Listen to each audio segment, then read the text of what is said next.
मंडळी, तुम्ही कधी मिक्स डाळीमध्ये दुधी भोपळा घालून अशी ही रेसिपी बनवली आहे का?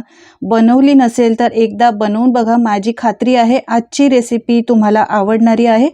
जर तुम्ही या पद्धतीने बनवली ना तर तुम्हाला भाजीची गरजसुद्धा लागणार नाही आणि चवीला म्हणाल तर एकदम भन्नाट. चला तर करायला घेऊयात.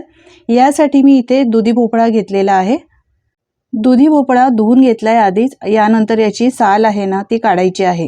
पुढचा जो देठ आहे तो कापून टाकूया आणि याची वरची साल काढून घेऊया. आता याचे दोन भाग करते.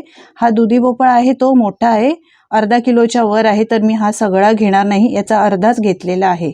एवढाच हा पुरेसा आहे. आता याची आपण साल काढून घ्यायची आहे. मंडळी, तुम्हाला माझी जर रेसिपी आवडत असेल तर प्लीज एक लाईक करायला अजिबात विसरू नका आणि तुम्ही कुठून ही रेसिपी पाहता हे सुद्धा कमेंट करून मला नक्की सांगा, म्हणजे मी तुमचे आभार मानू शकेन. हे बघा, दुधी भोपळ्याची साल मी काढून घेतलेली आहे. परत एकदा दुधी भोपळा चांगला मी धुवून घेतलाय. आता याचे काप करून घेऊया. तर मोठ्या मोठ्या आकारामध्ये फोडी आपल्याला करायच्या आहेत, जास्त बारीक करायच्या नाहीत. बऱ्याच जणांना दुधी भोपळा आवडत नाही, खाताना नाकं मुरडतात, अजिबात चवीला आवडत नाही. कसंही बनवा खातच नाही. मुलं काय मोठे सुद्धा खायला मागत नाही. तर या पद्धतीने एकदा तुम्ही करून तर बघा, माझी खात्री आहे मागून मागून खातील. तर हे बघा, दुधी भोपळा असा चिरून घेतलाय. मीडियम आकारामध्ये फोडी केल्यात. एकदम जास्त मोठ्या पण नको किंवा एकदम जास्त लहान पण नको. यानंतर एक मिक्सिंग बाउल घेतलाय. आता इथे मी मिक्स डाळ घेतलेली आहे. तुरीची, मसूरची आणि थोडीशी मुगाची आहे. यामध्येच थोडीशी हिरवे मूग सुद्धा डाळ घातलेली आहे. सगळी डाळ यामध्ये घालायची आहे आणि पाणी घालायचं आहे आणि त्यानंतर 3 ते 4 वेळा स्वच्छ डाळ धुवून घ्यायची. हे पहा, डाळ चांगली मी स्वच्छ धुवून घेतलेली आहे, पाणी काढून टाकलंय. यानंतर आपण आता इथे घेणार आहोत कुकर. तर कुकरमध्ये धुवून घेतलेली सगळी डाळ घालायची.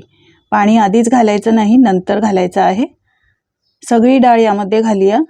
डाळीचे वेगवेगळे प्रकार, मी आमटीचे वेगवेगळे प्रकार अपलोड केलेले आहेत, ते सुद्धा तुम्ही पाहू शकता, तुम्हाला आवडतीलच. सगळी डाळ कुकरमध्ये घातली आहे. यानंतर यामध्ये घालूया आपण चिरून घेतलेला दुधी भोपळा. आपण ही रेसिपी अगदी झटपट कुकरमध्येच बनवतोय. करायला जास्त वेळ लागत नाही, पटकन बनते, त्यामुळे तुम्हाला ही आवडेलच आणि करायला सुद्धा सोपी आहे.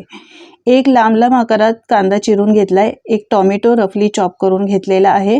यानंतर मसाले घालूया. अर्धा चमचा हळद पावडर, 1 चमचा लाल तिखट, 1 चमचा धणे आणि जिरे पावडर मिक्स होती ती घातलेली आहे.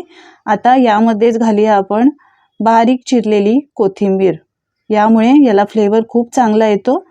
आता घालूया चवीप्रमाणे मीठ आणि घालायचं आहे आता आपल्याला पाणी. तर पाणी घालताना जेवढी डाळ घेतली आहे त्याच्या तिप्पट पाणी घालायचं, म्हणजे डाळ चांगली शिजते. गरज लागेल तर आपण नंतर पाण्याचा वापर करू शकतो. पाणी घातल्यानंतर 2 चमचे तेल घालायचं आणि आता मिक्स करून घ्यायचं आहे. मिक्स करून घेतल्यामुळे मीठ मसाले सगळे व्यवस्थित एकत्र होतात, नाहीतर जिथल्या तिथे आपण घातले तसेच राहतात. झाकण लावायचं आहे आणि 4 ते 5 शिट्ट्या काढून घ्यायच्या. यामध्ये तुरीची डाळ सुद्धा आपण घातलेली आहे, त्यासाठी 4 ते 5 शिट्ट्या काढून घ्यायच्या. कुकरला मी शिटी काढून घेतलेली आहे. पूर्णपणे कुकर थंड केल्यानंतर उघडून घ्यायचं आहे. मस्त असं सगळे साहित्य आपले छान शिजलेले आहेत. एकदा मिक्स करून बघूया. तुम्ही पाहू शकता डाळ सुद्धा चांगली शिजलेली आहे. फेटून घ्यायची गरज नाही, नंतर आपण शिजवणार आहोत, तर त्यानंतर सुद्धा ती चांगली शिजली जाईल. दुधी भोपळा सुद्धा छान शिजलेला आहे. आता गॅसची फ्लेम चालू करायची. इथे मी तडका पॅन ठेवलेला आहे. आपण आता याला मस्त तडका म्हणजेच फोडणी देणार आहोत.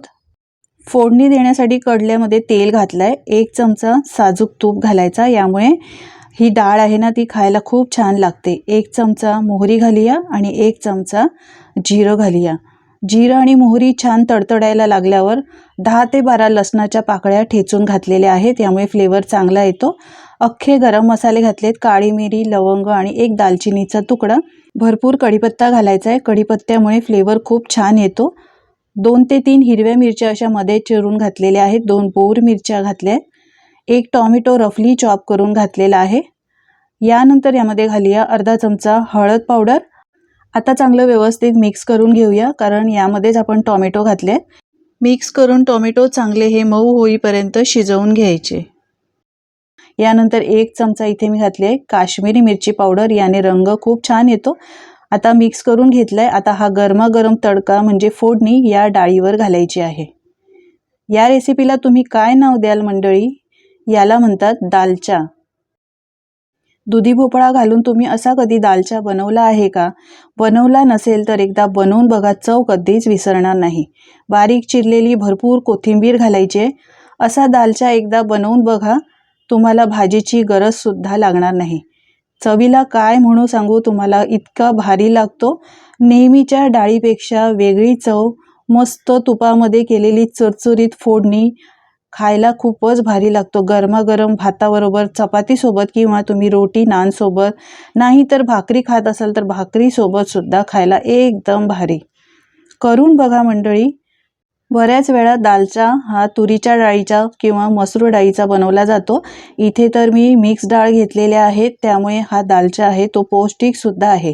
भोपळा बऱ्याच वेळा खाल्ला जात नाही, तर असा डाळीमध्ये घालून तुम्ही ही आगळी वेगळी रेसिपी एकदा बनवून नक्कीच ट्राय करू शकता. करून बघा आणि तुमचे अनुभव माझ्यासोबत शेअर करा. आजची रेसिपी तुम्हाला कशी वाटली हे कमेंट करून सांगायला विसरू नका. रेसिपी जराही आवडली असेल तर लाईक करा आणि शेअर करा.